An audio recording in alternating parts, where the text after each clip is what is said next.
Hey everyone, I'm Donna Williams, Marketing Content and Product Specialist in the Sydney office, and I'm joined by South Pacific DDM Claire Langsford. Claire's kindly producing the webinar for us today. You won't hear from her, but she's doing all the magic behind the scenes to make sure this works perfectly for us. So thanks for joining us and welcome to our Facebook Basics webinar. If you aren't using Facebook in your business yet, I hope this webinar will give you some valuable advice and best practices to help give you the confidence to get started.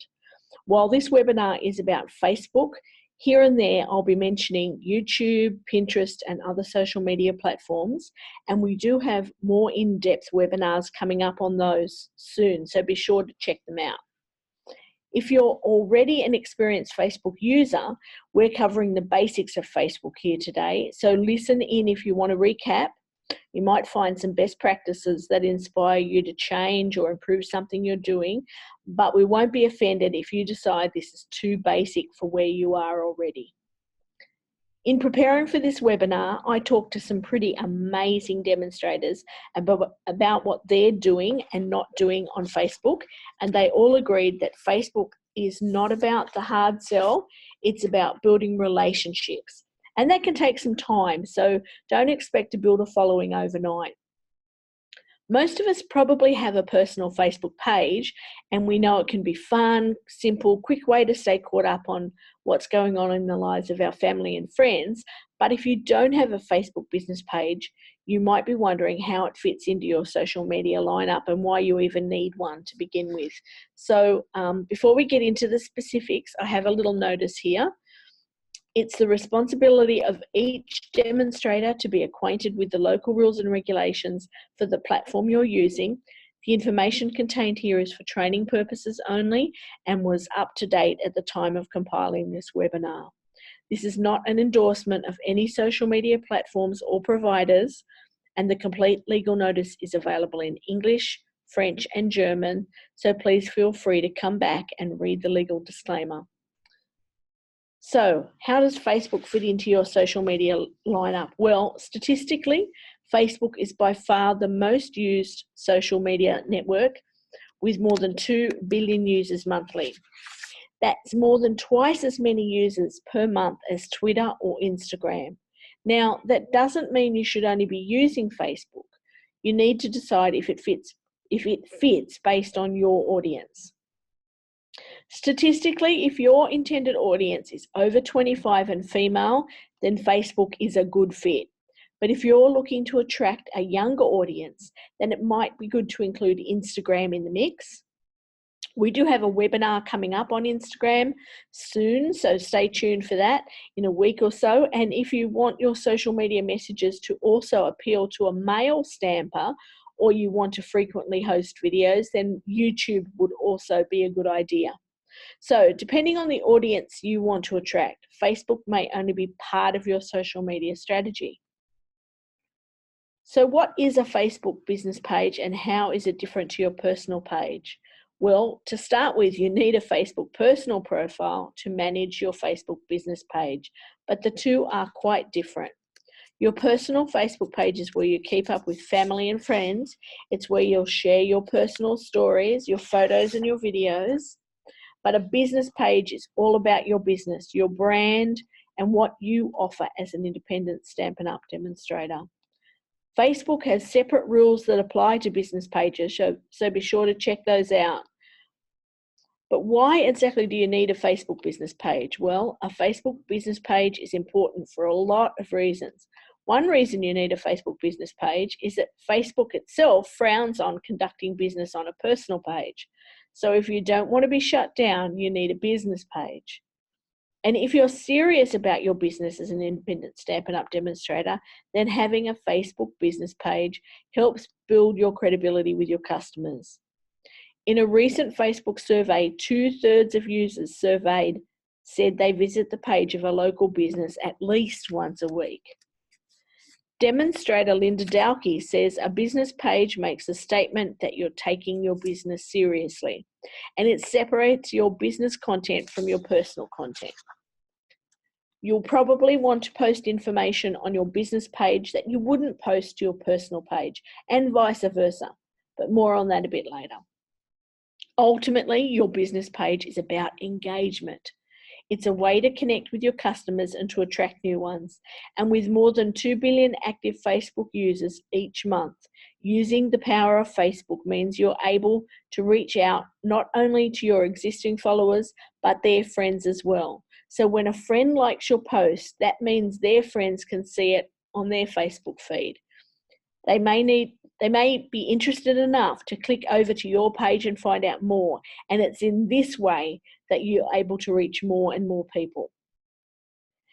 There's more to Facebook than just posting. You can also create groups for your team, for VIP customers and more. You can use Facebook to conduct polls. You can set up event pages to promote specific events you have coming up.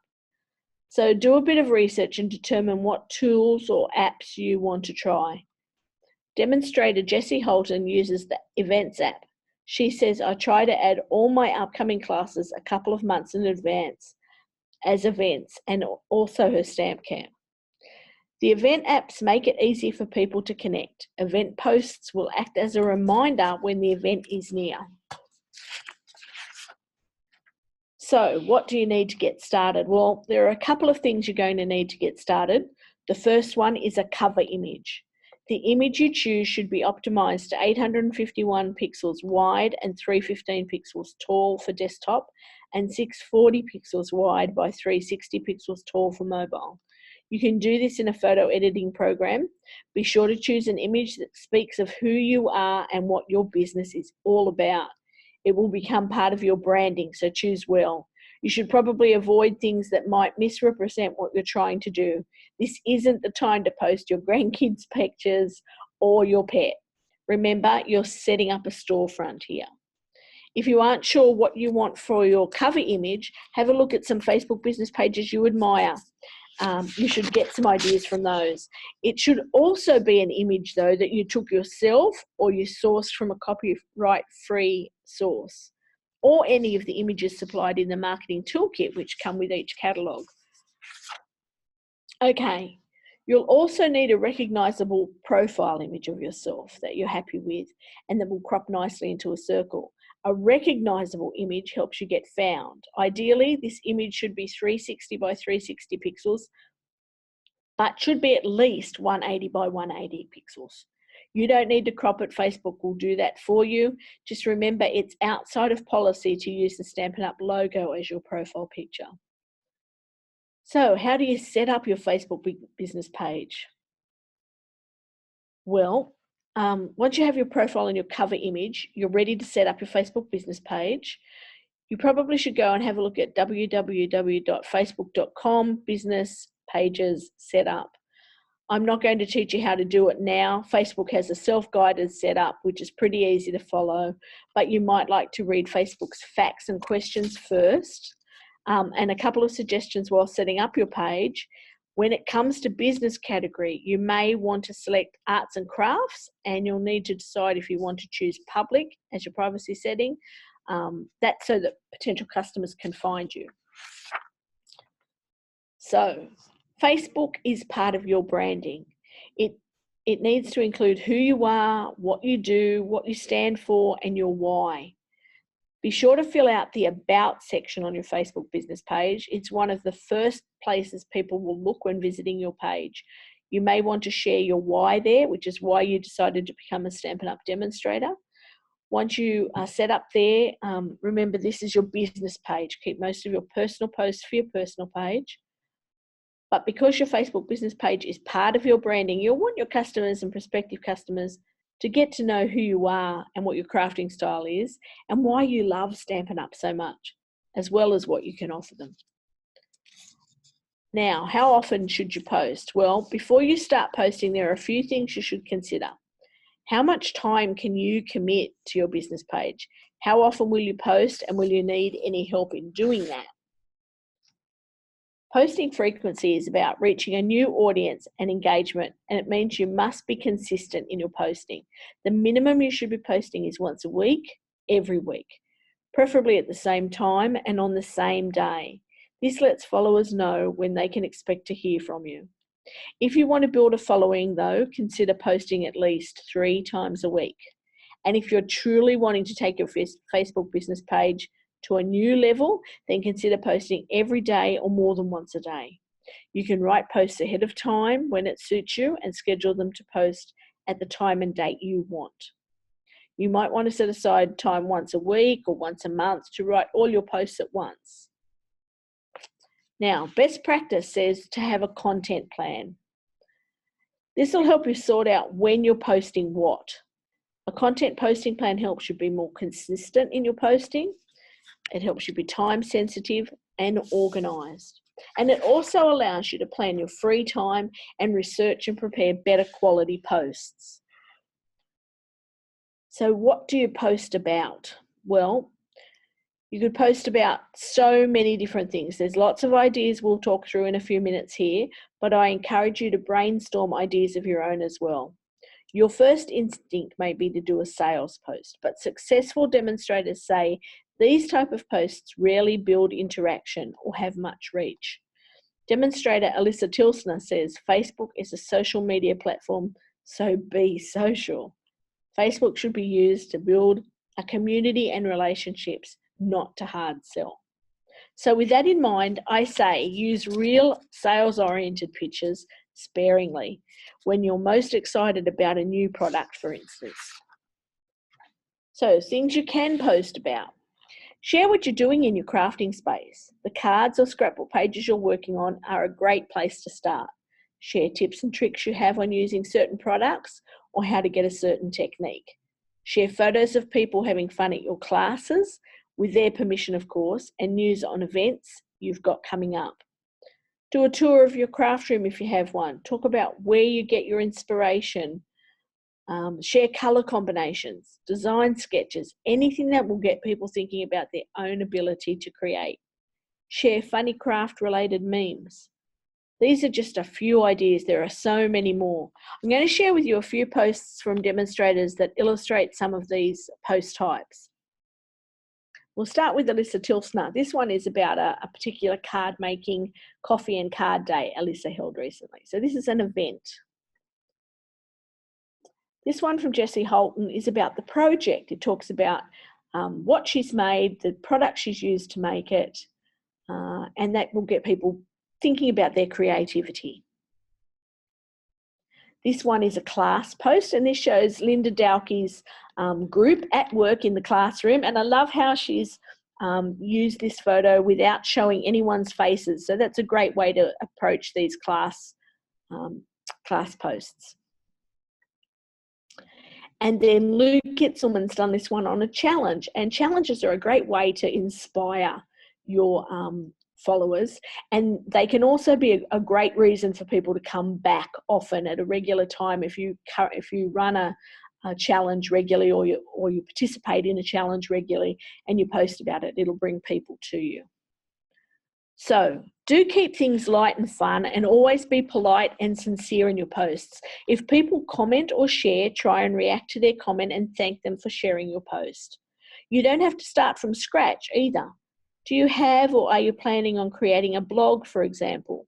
What content are you planning for your blog? If you're making projects and posts for your blog, take that same project, photo or post, and reconfigure it for your Facebook page. You may need to supplement Facebook with additional posts, but you could take your blog posts for one of the days to be efficient. And on the subject of blogs, in case you didn't catch our webinar on blogging, it's available in Stampin' University. So take a look at that when you have some time. The same thing with YouTube videos or photos from Instagram. As you start to think about social media and how you want to approach it, start to think about how you can reuse your content on each of your social media channels so you can avoid burnout. And your followers will follow you on different platforms as well, so it's okay to have some overlap. Do try and find your point of difference and your own voice, and write about it in your posts. If you work shift work, for example, offer only day classes, then tell people that. If you stamp with your cat on your knee, then chat about that. If you're a whirlwind when you craft and your craft area looks like a craft-a-lanch, then talk about that. If you have loved stamps your whole life like me, share how you came to love stamping. I first got inky when I was 7 years old, when my dad came home with a set of trays filled with rubber stamps, and I've pretty much been stamping ever since. Today, I'm lucky enough to run my own Stampin' Up business, hence my URL, youhadmeatstamp.com. Every time I share that story, I get good interaction because it's part of what makes me me. We all sell the same product, so the only thing that distinguishes you from everyone else out there is you. Just be real when you post. Readers can usually tell if you're being genuine and sincere, and these personal stories will help establish you as an influencer. So share product unboxings if you want, and various resources Stampin' Up provides, promotional information, the artisan design team posts. Facebook is also a great place to talk about recruiting too. Tell your followers why you love what you do. Tell them when you've promoted, when you've earned an exciting product for free, or even when you've earned the incentive trip. Who knows, one of those posts could result in your next lead. And it's okay to ask your followers to like and share your posts and videos. Don't just assume that they'll do it. Ask them to share. Regardless of what you are posting about, always include photos and videos with every post. You're much more likely to get likes and shares if there is a catchy photo with your post. According to HubSpot Marketing, your post is 40 times more likely to be shared if it includes good graphics. Ensure images are well lit and of a good quality, and each image should either include a watermark, or you'll need to add an image copyright notice or disclaimer in the About section of your Facebook page. And for more information on that, read Stampin' Up's internet website policy. Okay, videos. Are you interested in doing Facebook videos? They can be as simple or as complex as you like. There's no need to invest in a heap of special equipment when starting out, but do use good lighting and speak clearly when filming videos. It's also a good idea to ensure you won't be interrupted during your filming, especially with Facebook Lives. If you're just starting out with videos or Facebook Lives, watch other people's videos and decide on a style that you like. Facebook prefers their own videos, known as native videos. These videos are created directly in Facebook and can be live or pre-recorded. These native videos generally get a lot more views than videos from other social media platforms. But you can also create videos in other social media platforms such as YouTube and upload them to Facebook. These usually appear as an embedded preview, and your viewers will click a link to see more, which takes them to the other social media platform. Choose whichever is your preferred medium. Now, something else I want to talk to you about is the importance of hashtags to help build your ranking. Hashtags are really quite important. They'll help people who may not even know you yet to find your posts. They also help with your ranking. Hashtags need to be very relevant. Those cute, my craft room looks like a bombshell hit tags are fun, but they may not bring you customers. On the other hand, hashtags like the name of a stamp set, hashtag join my team, hashtag Stampin' Up, hashtag DIY, hashtag paper crafting will. Do avoid Stampin' Up specific jargon in your hashtags though. For example, only fellow demonstrators or existing customers would know what designer series paper is, but if you use the term patterned paper, it would be understood by a wider audience. And at the very least, in every post, you should be including hashtag your business name. Okay, what about linking to your other social media? We touched on this before. If you have other social media like Instagram, Twitter, or Pinterest, consider linking to it. If you have other cute snaps of similar projects on your Instagram, then tell your followers on Facebook about it. Or if you've created an entire Pinterest board for your favorite stamp set, then share that in a Facebook post as well. Our last webinar was all about using a blog as your hub. Remember, the main purpose of social media is to find more or new customers. So you need to provide a place for them to order. So if you have DBWS or a blog that takes your customers to your sales page, then link to that. We have some policies about selling online, so refer to the Internet Website Policy within the Demonstrator Policies document. This can be found on the Demonstrator website under Print Lab Business Demonstrator Policy document. If you're unsure, then talk to your local demonstrator support. What about post quality and integrity? Well, let's talk Facebook etiquette for a minute. Remember the golden rule: do unto others as you would like them to do to you. If you see a project which inspires you, don't try and pass it off as your own. Be sure to acknowledge the original work. Don't stress about what others are doing. Play to your own strengths and develop your own style. Not everyone will like you, but that's okay, because the ones that do will love your style and your personality. After all, on Facebook, everyone is just looking for other people they feel connected to. But don't post rubbish.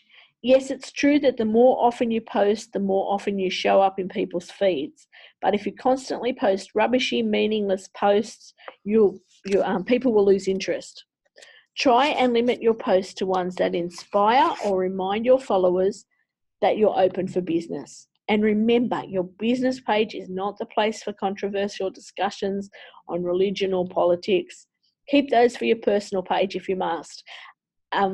About the most controversial you ever want to get on your business page is starting a conversation about whether it's mint macaron or mint macaroon. Okay, what else do you need to know? Well, don't feel you have to do it all on your own. Enlist family members if possible. Could your son or daughter take a great image for you? Could a friend do a guest post? Or do you actually need to look for a digital assistant? That's a real person, by the way, someone who helps you schedule or write posts, and you could Google to find those. Now, join in on blog hops or invite crafters you respect to post to your page. That's another good way to build interaction and help you spread the word about what you make. When I talk to other demonstrators about things they wish they'd known when they were starting out, most said they wish they'd known how much fun it could be, and they wish they'd been more confident when they were starting out, and they knew they could make a success of it sooner. Demonstrator Jessie Holton said, have fun with it, play to your style, let your sense of humour show, and don't worry about what anyone else is doing. They all said not to take comments too seriously and to concentrate your energy on those that say nice things and not get caught up if someone says something unkind. Usually what people say is nice, and those who comment otherwise are just stating their opinion. It's not necessarily fact. So set yourself some realistic expectations. Just as you won't get followers overnight, you won't suddenly get added sales either. Allow time to build your following and to introduce our products to the right people. The most important thing is to do just that. Do give it a try. You could be a Facebook maven in the making. Now it's your turn. Now that you're more familiar with Facebook, you need to make a plan. So schedule your research time. Make sure you know the rules of your area and the rules of Facebook. Brainstorm your content posts. Create your content calendar. Create your first Facebook page. Create your Facebook page and then create your Facebook post. So the content from today's webinar has been recorded and will be available later on Stampin University under social media.